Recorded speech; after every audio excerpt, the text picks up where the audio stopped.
Hey everyone, welcome to Gaming in the Keats. I'm your host Chris, and I'm bringing you a battle report today. Dread Elves versus Sylvan Elves now for Dragon's Den round number 2. So the first game I played against Vampire Covenant. Highly recommend checking it out. Against a good friend of the clubs, and yeah, just having a nice little send-off event for him as he's moving away. So in the round 2, I'm playing against a very, very tough opponent who's going to be playing for, I believe he's playing for USA ETC. So this is going to be a tough matchup regardless. But yeah, that being said, let's dive into the lists. Okay, this is my Dread Elf list. You can always pause. I did talk about it in the list review when we did the live streaming. But this is the actual corrected version. In the previous video, I posted the wrong version. But this is the corrected version. The only difference here is just the core setup to make it a little nicer. Yeah, like the 2 units of 10 Corsairs, for example, with 28 spears. I like this core setup a lot better. And it makes it for a nice, well, it's what, 1,007 points, roughly? Yeah. So it's pretty handy. Everything else is the same, but yeah, take a look and enjoy the show. So for my opponent's list, he's got a pretty mixed arms Sylvan Elf list, kind of like what I'm calling like battleship units. So he's got three combat, like roughly 3 big combat units that are supported by a druid master on a unicorn, and he's got a super shreddy forest prince on an elven horse, and then he's got just a nice stubborn, like 2 big blocks, the big forest guard units with spears and a rending banner. That's really nice. Definitely jealous that Sylvan Elves can take a rending banner. We get the banner of speed. But it kind of, evens itself up with, like, our hereditary effectively does that anyway. But I digress. He's got 25 archers with the banner of deception, which I think is a really cool setup here where he can deploy them and then bait out your opponent and then redeploy them afterwards. He's got a thick unit of thicket beasts with the shepherd in there, entangling vines. So that means if you're attacking him with, I believe, a character, you have to reroll successful to hit rolls. What else you got? Yeah, the list channels what 1, 2, 3, and then 4 for the active player. So the magic phase is pretty. That's a pretty strong magic phase, all things considered. He's always going to have like a dice advantage if he just wants to just cast 2 spells in some way. It's going to be challenging to deal with. He's got the 10 Wild Huntsmen with Sylvan Blades. I don't see shields on these guys. And we got a Flaming Standard, 4 Kestrel Knights with Light Lances and Sylvan Bows. So they're skirmishing around. We got a Forest Eagle just to die for the cause. And we got 8 Pathfinders at a nice round 4,000 points. So very mixed arms with some really big meaty blocks. And then the Shamanism is great here to either project a threat with Predator Instincts. You got Awaken the Beast to add on to that extra strength and AP. We got Swarm of Insects to help deal with chaff or war machines or just start plinking away wounds at elite units. Wild Spikes, that spell is interesting now. That's the whole grind attacks where you cast it on a unit and a model in that unit gets grind attacks. They're like strength 6, AP 3, which is that's actually really annoying. And then you got a Totemic Summon. So yeah, there you go. So in this map we were playing on mountainous crags, I believe, and the deployment was spearhead. So the deployment is divided into thirds, and then you choose a third in which all units wholly within that deployment sector gets to do a vanguard maneuver, and then your opponent chooses the other third that cannot be the same third on your side, right? So then our primary was actually hidden agendas. So we had, so that means we had 2 secondaries that we had to fulfill for our primary. Mine was enslave and ransom and demonstrate superiority. My opponent's was also demonstrate superiority, and he also had to pick, or I had to pick a terrain feature wholly outside of his deployment zone, I guess, and then I had to stop him from getting a unit into that terrain feature from turns 3 to 6, whichever one that one is. My mind is blanking on that at the moment, but it'll probably pop up on the screen once I do the research there. So that's how we have it, and yeah, let's get into the matchup analysis. So honestly, I have this rated for me pretty much as an orange. Like, I don't have, especially with the primary and the secondary being what it is. So, for example, my opponent has the advantage on the primary because it is effectively our secondaries. He chose my Obsidian Guard to be the unit. You know, he has to kill my Spears of the Obsidian Guard. For me, I have to kill his Thicket Beast or his Spears, which I feel that I can at least get his Spears, but like, he doesn't have to engage them, and he can just shove the Thicket Beasts up in my face and then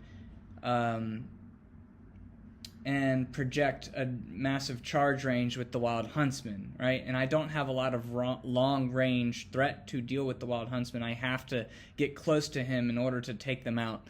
So it's just like, it's going to be a lot more difficult for me to get those units.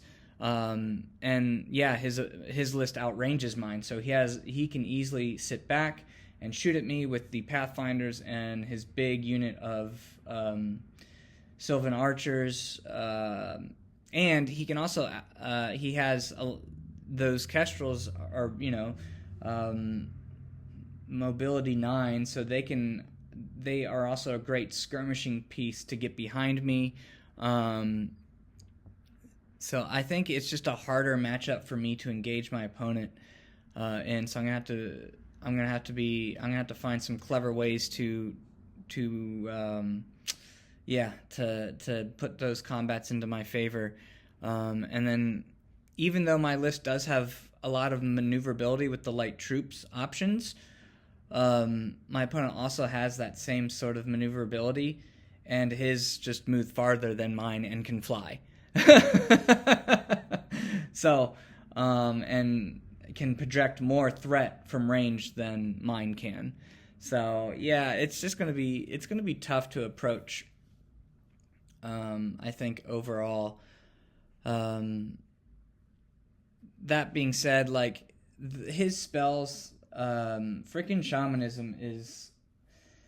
Yeah, shamanism is a tough lore to deal with on my end, because I'm like having to choose between Swarm of Insects, Totemic Summon, and the grind attacks, right? Aside from trying to stop Predator's Instinct on, say, the Wild Huntsman, to just really increase their threat range, because they'll just go first before any of my units if they charge.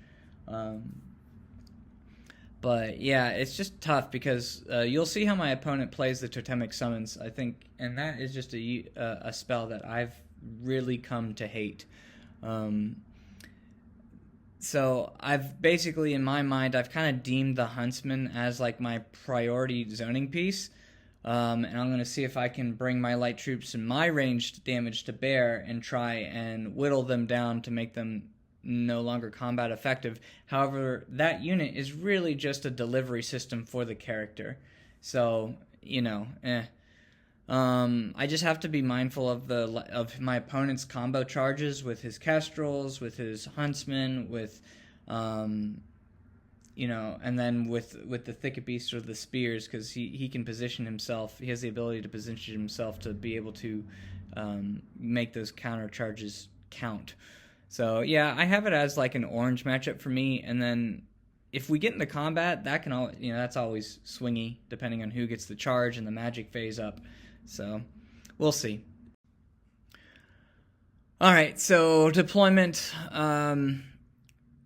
I chose sides, and so my opponent dropped for first. My opponent chose the middle for his vanguarding units, so I chose the left side.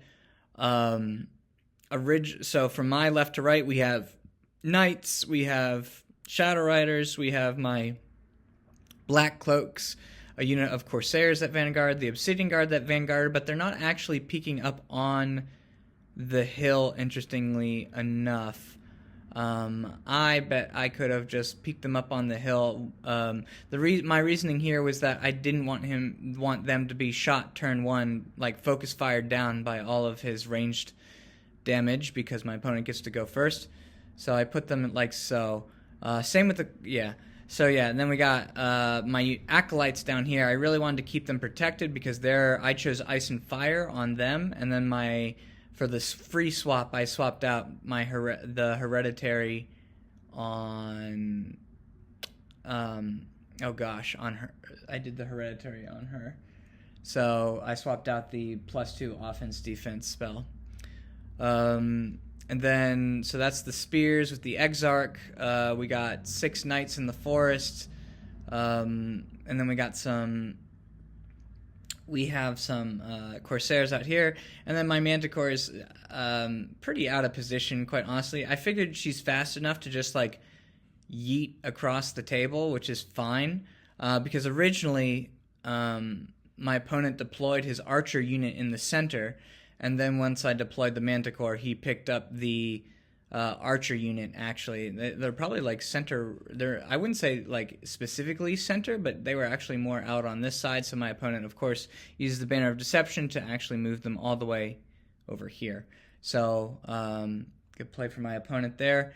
And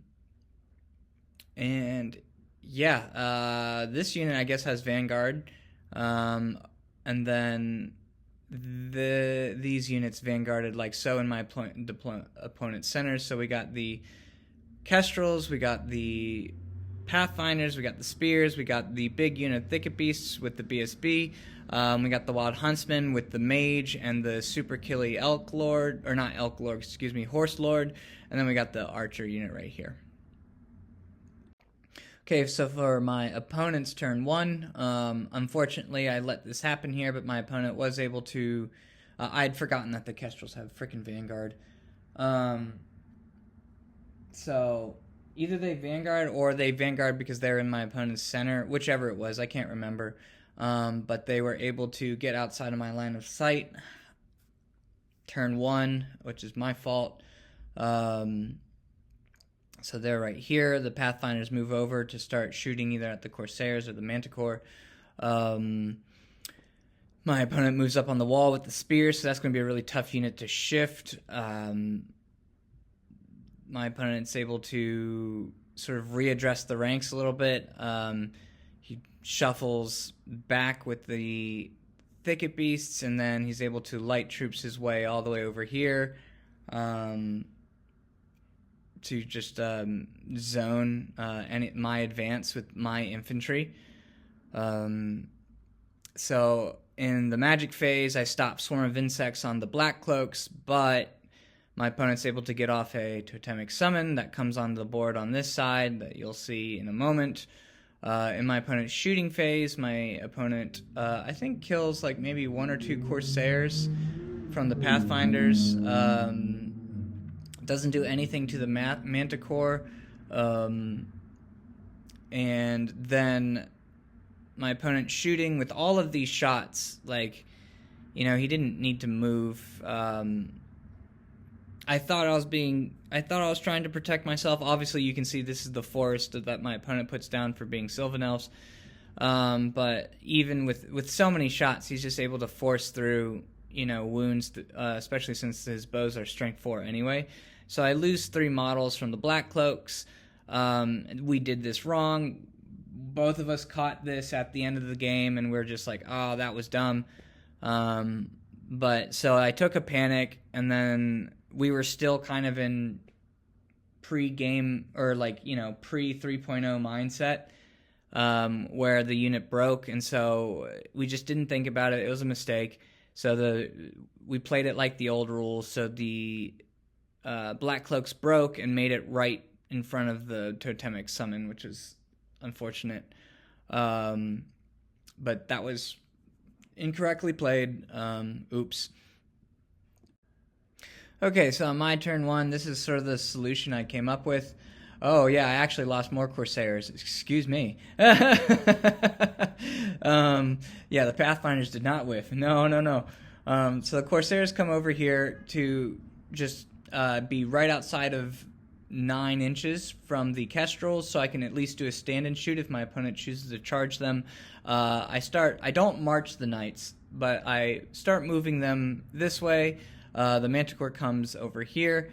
The goal ultimately is to get into the flank of these units here and start threatening some of his central units. I move my 1 unit of Corsairs right in front. My opponent does not have a viable overrun. I mean, if he chooses to charge with the Huntsman, he has to overrun regardless. So I don't believe I have an overrun here, but it did mean that the Obsidian Guard had to stay off the hill, which was a bit silly. Perhaps, I don't know. But, my opponent has other charges that he could do if he wanted. Knights are coming up to threaten anything that moves forward. And this is the best solution I had for this totemic summon. Like, this is not a good solution. I'm throwing away 190 points to stop this damn thing from getting into the rear of the Knights. Which, is what that is. I don't have, again, the range damage. I think, so the Acolytes here, spears are just right outside of 18, of max charge range from here. My opponent cannot charge the Obsidian Guard because the Corsairs are blocking him from the, the Huntsman. And then I do have a line of sight, a 24-inch line of sight missile onto this unit here. They are MR1, but I'm still going to go for it. Speaking of which, in the magic phase, I believe I get off one of the -1 resiliences onto this unit here. But my opponent stops the magic missile onto the unit. So there you have it. And then, frustratingly, this unit fails its rally, run through the thing, right, because we're still playing like old rules, and lose a model, and then they just like die, right? So the Black Cloaks are basically out of the game at this point, which it's kind of tough to see at this angle here, but now that the Black Cloaks aren't there because they failed their stupid rally, my opponent can actually draw a line right to this little corner tip from the stupid totemic summon.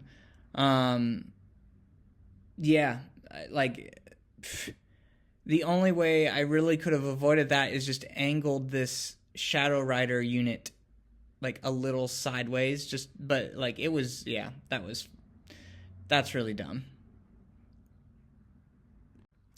But in shooting, at least the Corsairs, they take out 7 of the Huntsmen, which was pretty awesome. Like, good job, Corsairs. Y'all gonna die for the cause, but that was great. Like,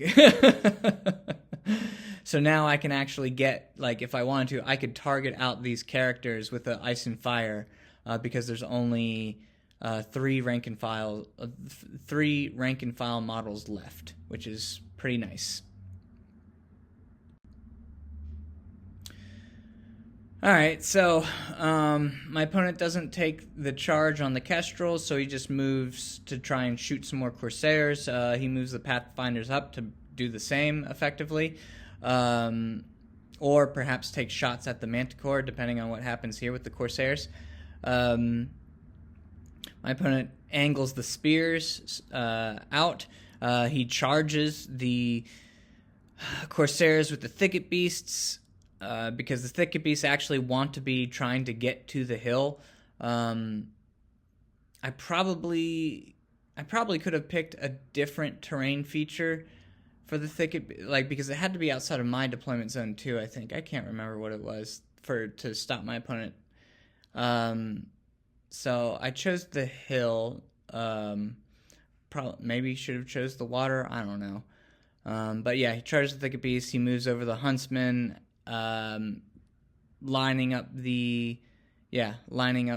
Actually, right now he's lining up the archers to shoot.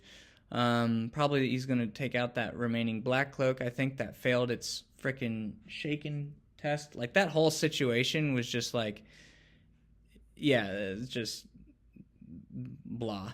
And as you can see, the Totemic Summon goes into the rear of the Knights. Magic Phase, let's see, I think I stopped another Totemic Summon, I stop another Totemic Summon, but he's able to get off like a buff onto the Thicket Beasts here, so yeah, definitely not charging the Thicket Beasts. They absolutely destroy the Corsairs, no problem. Oh yeah, and you can see his little eagle behind there. By the way, this army is just so beautifully painted. I forgot who Jeff told me painted this army, but I'm definitely going to have pictures of this army, so we can get some close-ups here, or at least one. Like, look at that. Oh, I love how these Thicket Beasts turned out. And then the Knights lose combat, or I don't know.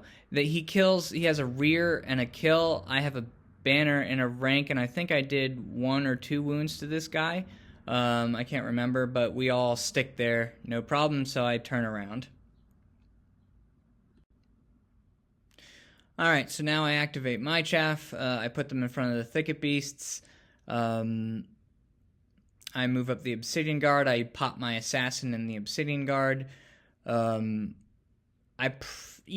be honest, I probably should have just been more aggressive with the spears. Like, say if he charges the Thicket Beast and overrun, like, that's okay. I can hopefully have, like, a flank. Like, I don't think my opponent would have done that, so I think I could have easily have just pushed up my spear unit a lot more in this instance. So, I think this was a missed opportunity on my part. The Acolytes come over this way. I'm trying to, again, get another Ice and Fire off onto this unit here, or get a -1 Resilience off onto the Totemic Summon. Yeah, and then Knights are starting to close in on the spears just outside of charge range. My Manticore flies into the flank of the spears, no problem. And then, yes, the Corsairs took a battering. They passed their their panic, but there's one Corsair left. By the way, I think I mentioned earlier that the Corsairs did kill one Kestrel when there's more than one. So this one little hero Corsair is going to pester the Kestrels. So, yeah, let's see if he can do anything. In the Magic Phase, I do believe I get off a -1 Resilience on this guy. I think my opponent, again, stops the Ice and Fire onto this unit here. And, yeah, shooting, not really a whole lot. This Corsair maybe gets a wound off. I'm not sure. Alright, so my opponent's turn 3. My opponent does charge with the Wild Huntsman. I elected to flee. And to be honest, again, I'm not sure if that's the correct call, because even if he kills the Knight unit, he still has to overrun because he's frenzied. And perhaps that would have I could have set up something like a counter charge here with the Acolytes. And then hopefully that would have gotten me a flank. So he would have been suffering from restricted attacks. It would have negated his character's charge. I could have maybe killed the unit. And here's another question. So this whole event, enslave and ransom wording, it just states that you have to like either kill an enemy unit or whatever, right? You have to kill an enemy unit, or you have to, catch it in like, phase 5 of the melee phase or whatever, or like sequence 5, whatever it is. But the wording, involves like a unit or a model. And so I was wondering, do totemic summons give you points for enslave and ransom? Because I was looking at the wording for summoned units, and summoned units specifically state they do not give up victory points, but those aren't victory points. Like if because it's not worth anything. The summoned unit is physically not, the totemic summon isn't worth any points anyway. So they don't give up victory points. But like in terms of secondaries and primaries, those aren't victory points, those are battle points. So I'm curious at what the intention there is for the people who wrote enslave and ransom, and if killing a totemic summon, or say for example a unit of summoned zombies, will actually give you the secondary for enslave and ransom. So that's a question to anyone who knows that. Please comment below, because I don't. I would argue that it does because of the wording of both of those rule interactions. However, definitely asking for clarification there. We played at this whole event as if summon units did not give up a token, the tokens that you receive for enslave and ransom. So perhaps that's a missed opportunity there.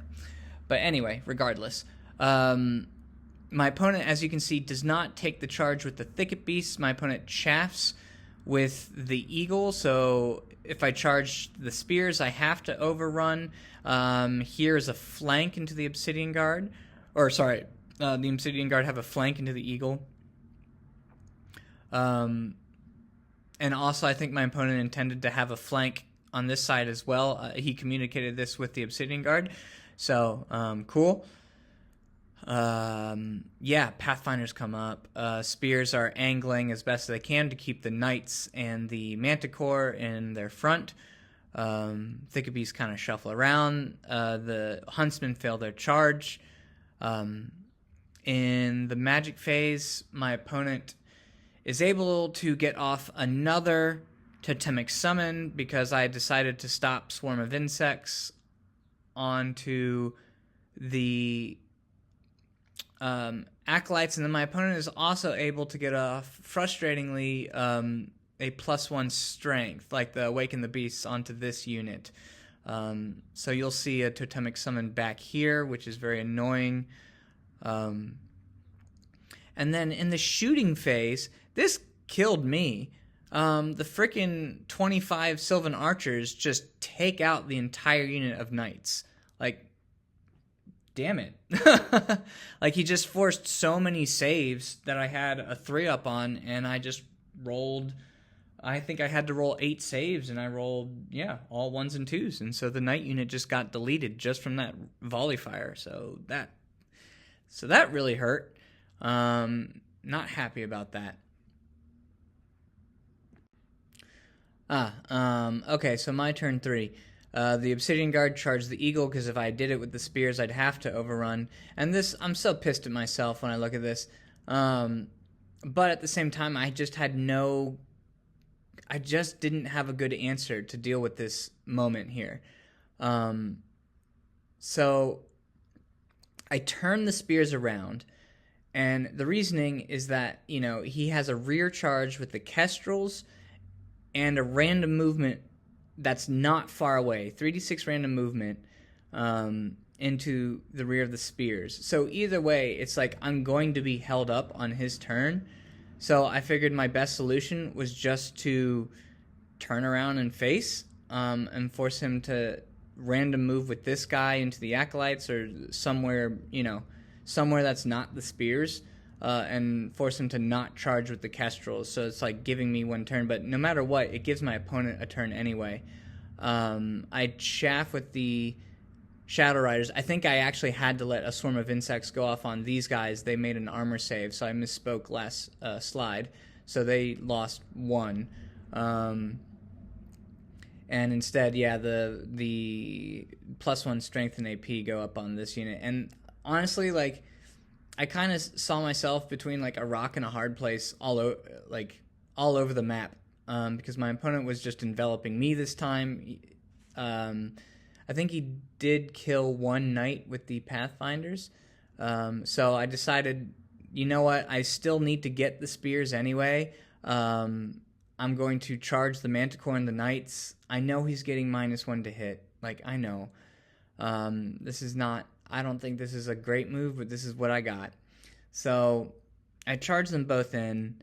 You know, they do have Orlane, which is nice. So I get Devastating Charge +1 attack with the Knight unit. So I'm hoping to at least, like, really decimate the unit. And hopefully get it next turn with the Manticore. Yeah, magic, and so when I do turn around the spear unit, I am able to shimmy and get within 12 inches of the knights to give them rerolls to hit, or not rerolls, excuse me, to give them within the fury bubble, which is nice. I am able to get off a rerolls to hit on the knights, I think, as well. My opponent stopped something else. I can't quite remember. But I was able to force that through, which is nice. Oh, I think my opponent... No. Forgive me. I'm misremembering here. So, my opponent stops the rerolls to hit here on the Knights, and I get an Ice and Fire off on the Kestrel unit, hoping to cause a panic, but... So 2, 4, 6, which I think I do, but they pass their panic. I do kill one with an Ice and Fire. So that was my solution there, or my attempted solution. And here, the only reason why the Knights are facing this way is because the dinosaurs are, you know, they're elongated, so they don't tap into the unit. So here's 2, 3, 4. So I think I have 1 model that's out. I don't know. This doesn't look quite correct here, but yeah, there should be 4 models in base. Plus the Manticore. Maybe I could have been able to get 5 in there. I'd have to like do math real quick. Because 5 is 125, plus you got a corner with the Manticore. So I think, yeah, I think I could have done it. Whatever. So yeah, and then the Corsair, he's trying to shoot with his little hand bow. He's following the the Kestrels. So all that said and done combat-wise, I kill a boatload of spears, which was great. So let's see, there's 5, 10, I think there's 15 there. So I killed a bunch of spears, and I even forgot my stomp this round of combat too. I'm mad at myself. You know, lacerating touch, you got the fury bubble, it's awesome. And then you got the knights going in. Now granted, I do lose 3 knights in return. My opponent is still, let's see, my opponent is steady, because he has 3 ranks. Oh, no, it looks like, yeah, he has 3 ranks, so I don't kill 15, it'd be however many, yeah, there's like 5, 10, 15, 16, 17, so I killed 13 total. So my opponent, of course, makes his break check, because he can only ever lose in this instance by -2, and he's got his BSB bubble right there, so that's totally fine, no problem. Okay, on my opponent's turn 4, so no charges. My opponent moves his Wild Huntsman unit right here. He random moves the Totemic Summon. He misses by an inch to get into the Obsidian Guard's rear, which, to be honest, like, yeah, that, I mean, I was hoping that maybe he'd actually make it, so then I'd have a lot of static res, and then, like, sneak some wounds through here, hopefully, like, kill the unit, but he missed it. He moved his wizard out. So my opponent moved the wizard out here of the Huntsman unit. He moved the Kestrels up to, again, threaten the Obsidian Guard, or threaten the rear of anything here. the Pathfinders come up to pick on either the spears or the lone Corsair, and the archers come over here as well to pick on any units that I have on the hill. In my opponent's magic phase, this pissed me off. I have to let go +1 strength, and I hold my dice for... It's ironic, right? I hold my dice for the grind attacks, and my opponent forces it through and blows up his wizard, so the wizard dies, but forces through the grind attacks, which all of a sudden is, that's not actually ideal. Like, I would have definitely preferred his wizard to be alive in this moment, and you'll see why what happens. Now this combat is not looking great for me. So, yeah. Oh, excuse me, and in shooting, the Pathfinders kill the final Corsair. Boo. And then the archers just delete the Shadow Riders. So, I lose the knights to the spears, and then the grind attacks put 4 wounds on the damn Manticore. That sucked.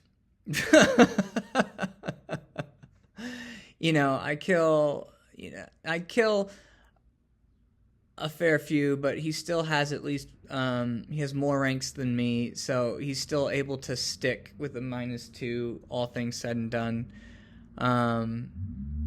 So that unit is still there, and now the Manticore only has 1 wound left because of the stupid grind attacks. Oh my god. So, desperation here, at this rate. I don't declare any charges. The Obsidian Guard were outside of... They could not see the spear unit, frustratingly. They were too far away from the archers, now that my chaff was dead. And the only charge that they had was right in front of them, which is Thicket Beasts who are touching a forest, and I was just like, nope, I'm not doing that. Maybe that was a mistake, I don't know. But it would have taken away my... it would have taken away my rank bonus there. So that's, I chose to not do that, and instead I chose to move up the Obsidian Guard with the Assassin, and just make sure that my opponent can't get past me to get onto the hill unless he has to charge me. I'm hoping to buff the crap out of the Obsidian Guard so that it's just not a good looking proposition. But I moved the Acolytes in a way, and this is my fault here, I moved them in a way to chaff his Huntsman unit. Now, because here's his character, right? Here's his character, and then he's got 3 rank and file models. My intention here was to chaff the character and to ice and fire the unit so that when I kill the unit, the character has to remain here and cannot charge the flank of the Obsidian Guard.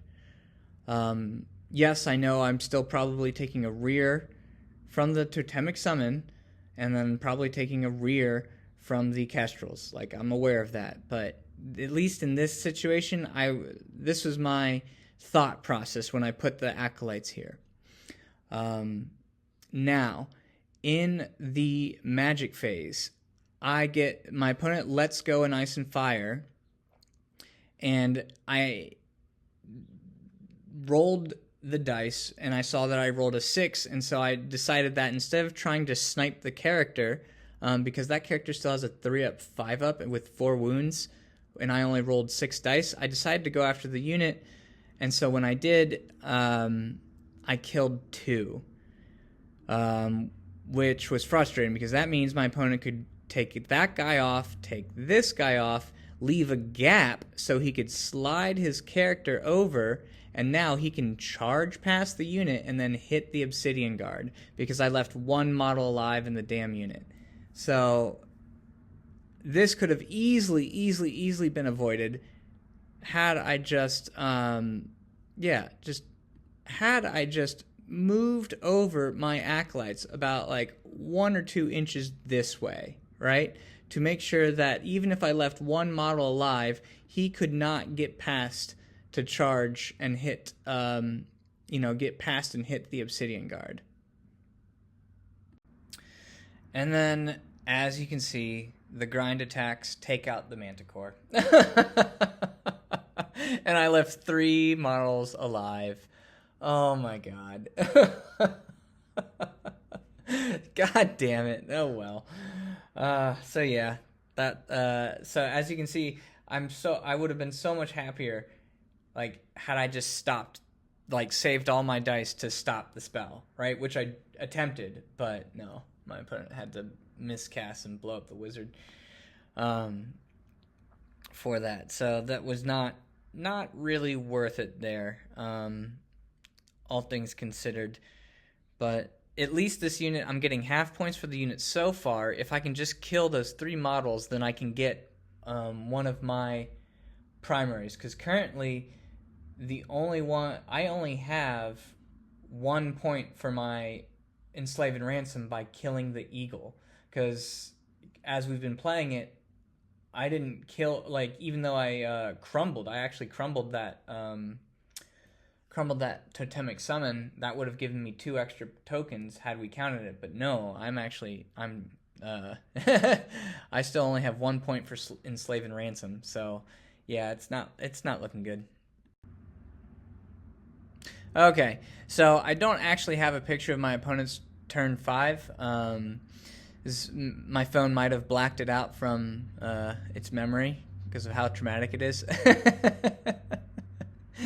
But basically, I'll show you so I can draw it out for you. So the 1 Wild Huntsman and the character charge the Obsidian Guard in the flank.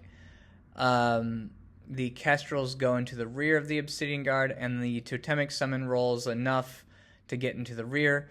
When we got to the combat phase, my opponent thought that this unit of Obsidian Guard were actually Judicators. So I definitely allowed him to actually do the charge into the Obsidian Guard with the Thicket Beasts. So the Thicket Beasts are actually into the unit as well. Because, yeah, like, why wouldn't you do that?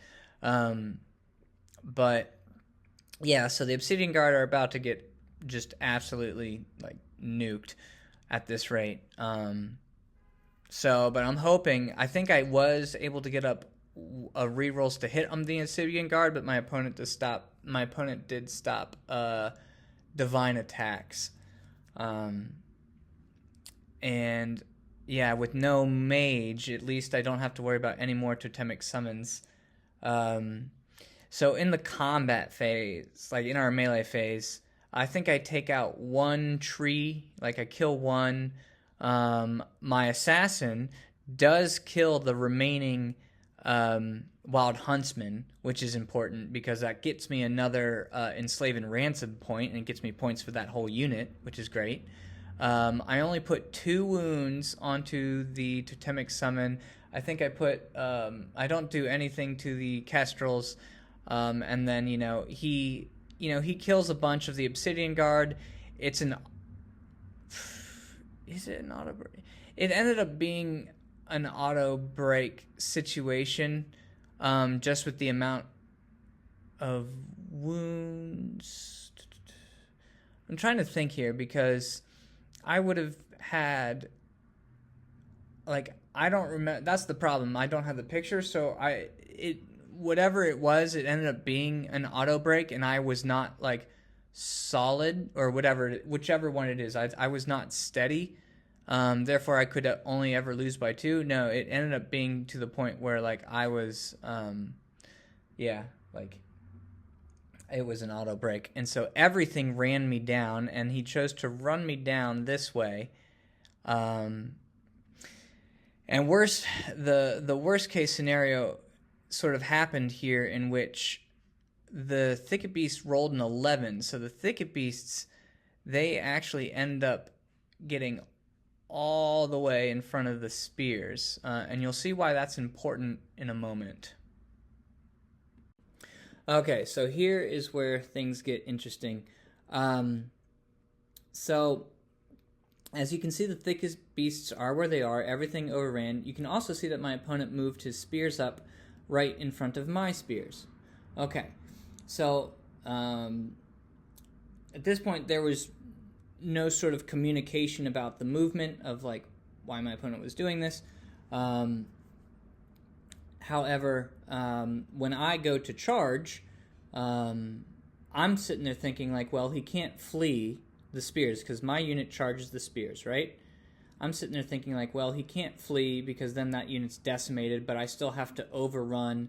I'm thinking it's a front, right? Like, my unit is into the front, and then maybe I can actually hit this unit, and because my spear unit is so wide, I can then tap into the flank of his Thicket Beast unit.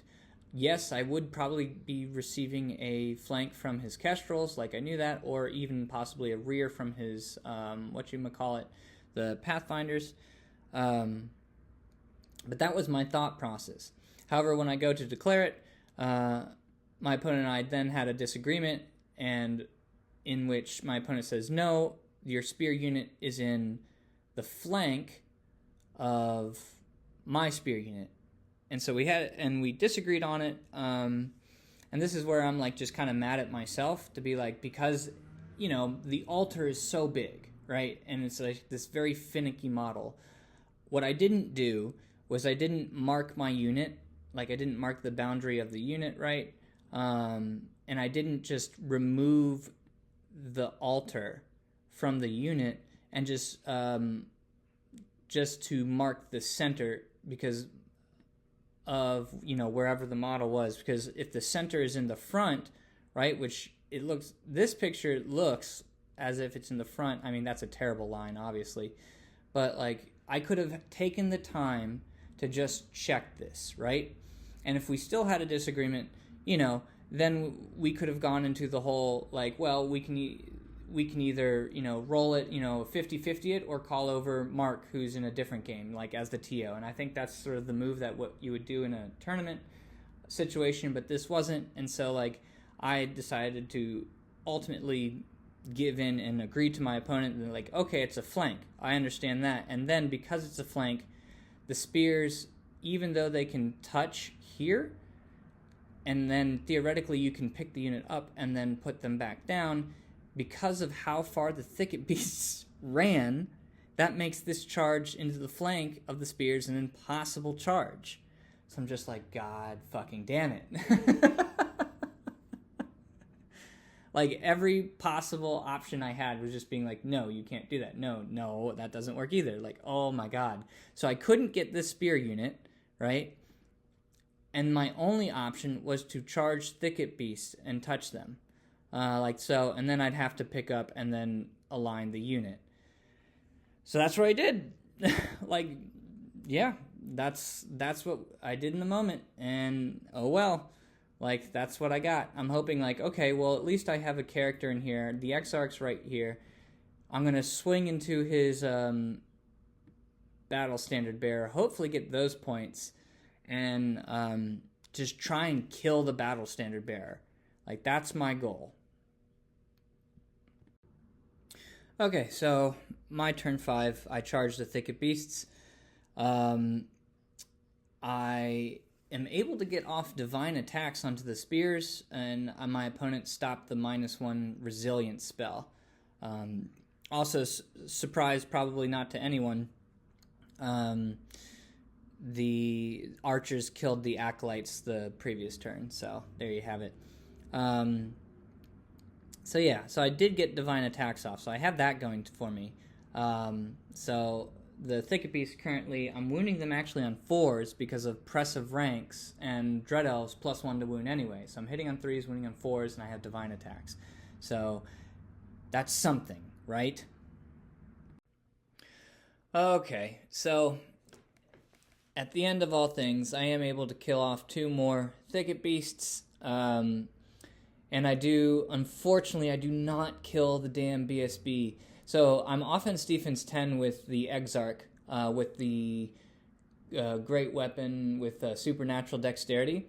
So I was hitting on 2s, rerolling successes, but I was able to get in some battle focus, but I only got in 2 wounds. So this thing has 2 wounds left on this guy.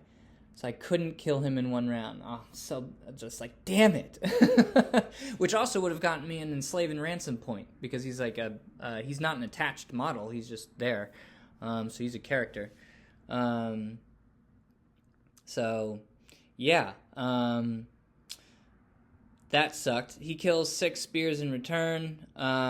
He's bodyguard and all that jazz, so he sticks. And now, as you can see, we're going to get a whole bunch of awfulness just coming in everywhere. The stupid, Elk Lord coming in. And so, yeah. Basically, and then this was, I think my mindset was still in like some of the old rules set. And so my opponent actually moves the BSB over to this position here. And I was debating with my opponent, like, oh, wait, no, but aren't you a character who's in base contact with another character? Like, can you do that? And my opponent informs me that actually he can, because I think they got rid of that change where you can't remove, character units outside of base contact of other character models or whatever. So, but my opponent did allow me to then, I have him reform first. He moves the BSB away from my character, and so then I just reform my BSB to be touching his character, but not on the flank, so the spear elk can just like snipe me out here, or not spear elk, the super shreddy elf lord. All right, so my opponent, charges the world in here. Yeah, that's not looking good. But he also did something a little surprising. He charged his spear unit into the flank of my spear unit, which I'm sitting there like, ooh, okay. I might, like, if I can just do well, right? I have divine attacks up at least. If I can just do well. Yeah, I should have impressive ranks here as well, because it's 1, 2, 3, 4 at the start. I can't remember. I don't know. I can't remember when you calculate impressive ranks again. I'd have to look at the rules again. For some reason, that's one that always like trips me up, of when you calculate impressive ranks when it's your turn to attack, because the whole frozen unit boundary, which I think you calculate in the beginning. So I should have still been getting +1 to wound against the thicket beasts, or against, whatever. But if I'm wrong, then like someone correct me. But yeah, my goal is to kill the damn BSB, like see if I can kill him, just put 2 wounds on him, kill the spear unit, right? Attack into the side, kill the spear unit, so that will get me, hopefully, enslave and ransom, and kill this guy with the altar. So now, like, and hopefully do enough damage to, to mitigate, like, the asshole elk, or the asshole elf lord, like, just hoping, right? So those are my goals in this combat. I'm hoping the spears can do it. I'm going to be receiving a lot of damage in return, but I'm hoping I can at least get some points here. Oof, and yeah. You'll see that the spears are still alive, the totemic summon is still alive, and the BSB is still alive. My Exarch whiffed on the BSB, 2s and 2s, mind you, rerolling and everything with divine attacks. It wasn't 2s, it should have been, it was 3s now, because I lost my +1 to wound. So 2s and 3s, with the strength 6, and I rolled 2 2s to wound.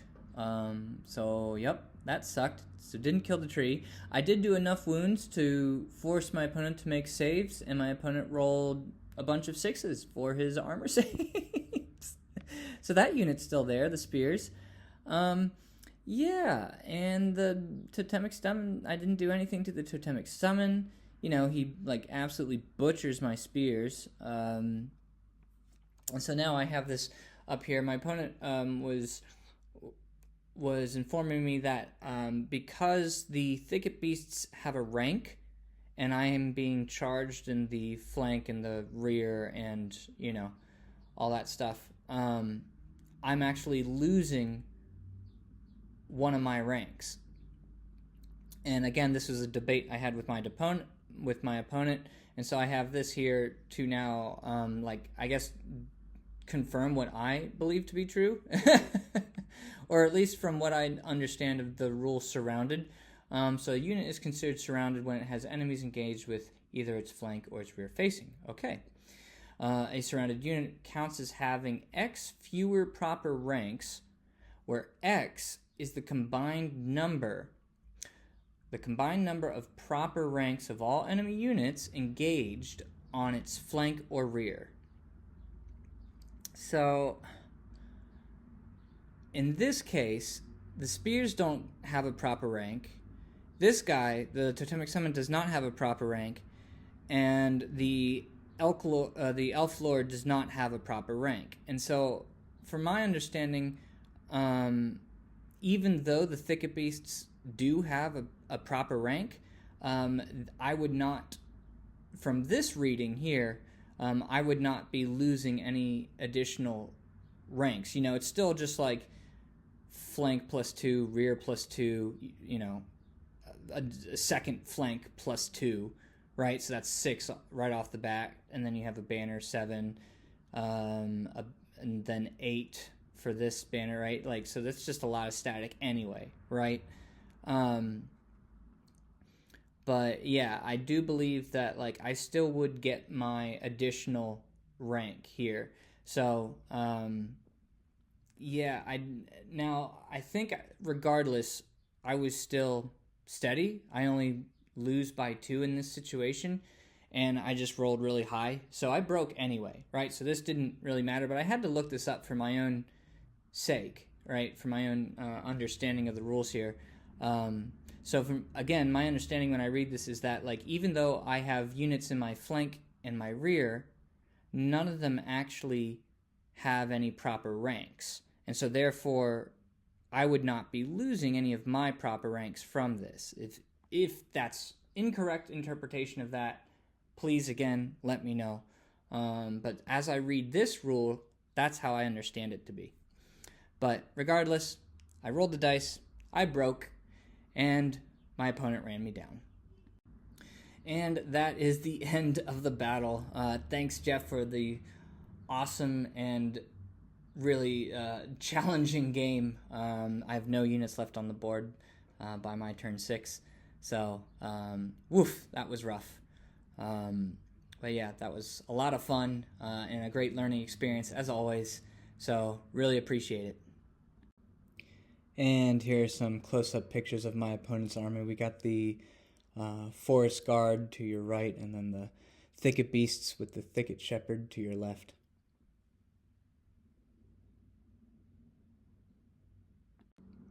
And close-ups of the Wild Huntsman unit with those free-handed banners, by the way. Those are just so fantastic.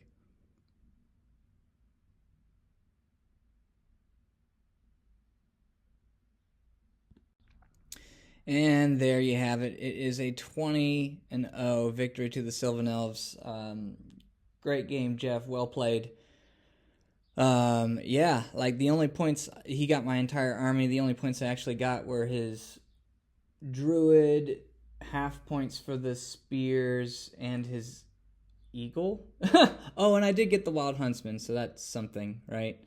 So that ends up being, I don't know, around 1363 or whatever. So,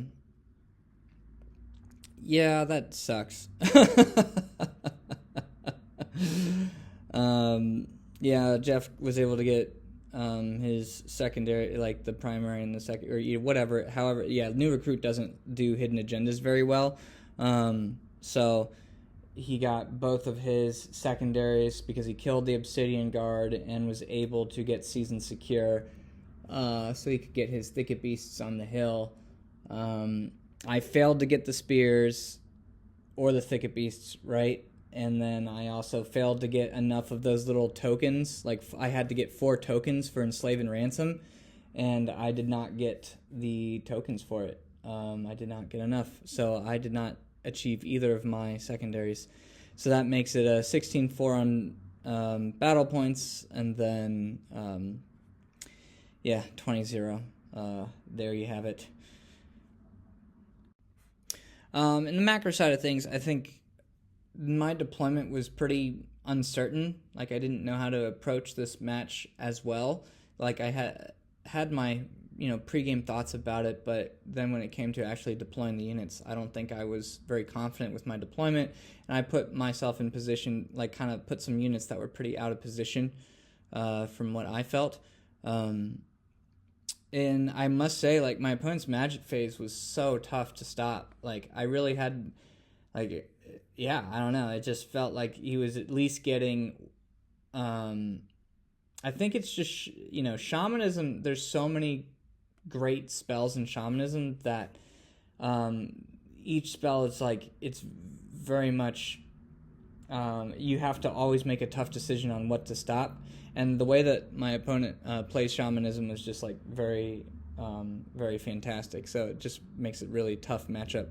The range damage was really challenging to deal with as well. Like, he was picking up when a unit got to shoot, like he was picking up a unit per turn roughly when that unit like found a target. So it was just like, oh god.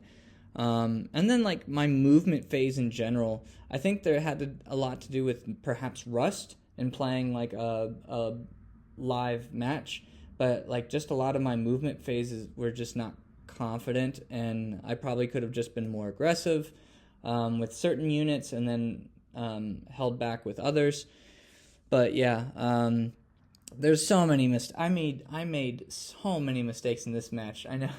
So it probably makes up for perhaps last match. But yeah, the Black Cloaks, that whole situation, like, that just was like a wrong interpretation of the rules. We just forgot. That's all that was. I did not know or do a good job of mitigating the totemic summons. Like, that was really challenging. I don't think my list does that very well. I was thinking about this as a mistake. I could have just held with the knights to draw out the huntsmen, knowing that they had to overrun, and then set up a counter charge.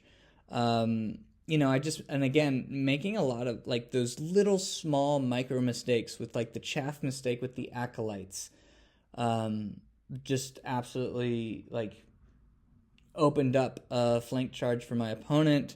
Losing the Manticore really hurt because that was like my one piece that I think my opponent was perhaps struggling to deal with. But then, just the failing to dispel, the miscasted spikes, whatever they're called, like that spell killed that Manticore. Like, that was rough. And then, going back to the whole, like, debate between, like, the front or the flank, like, that's something that I can easily, like, we weren't pressed for time. There's no time limit on these matches, right? If if you have a disagreement with your opponent about whether something is one way or the other, like, first at least, like, ask to take the time to, like, really properly, like, just make sure and double check. I could have done that. That's on me. And if it's still disagreement, then, like, talk it out. Like, just, either make it you can either do a 50-50 or call over a third person who's unbiased, etc. And I just chose not to do that. And so that's my fault. And that moment, I think, really was like the final nail in the coffin. Because with the spears. And then, like, I did think about this as well. Like, maybe perhaps instead of charging the spears just forward with the Exarch, I could have charged the Exarch out on turn 5 into his spear unit and then overran into his Kestrels. Now, again, that doesn't guarantee me the kill points, but at least gives me an opportunity where I can then reposition my spear unit to take the charge from Thicket Beasts, and hopefully they just hold, They just, like, grind for one final turn and do it in a way where he doesn't have any other good counter charges. So that was a thought that I had that I just didn't take advantage of until after seeing this battle. So, let me know what your thoughts are. I know this is a long one, but I really appreciate you sticking it through. Alright, everyone, thanks so much for watching. I greatly appreciate it. If you've made it this far into the report, don't forget to like and subscribe. Yeah, like, again, like, look at just how beautiful my opponent's army is. It's so wonderful. And I'll catch y'all on the next one. Ciao, ciao for now, y'all.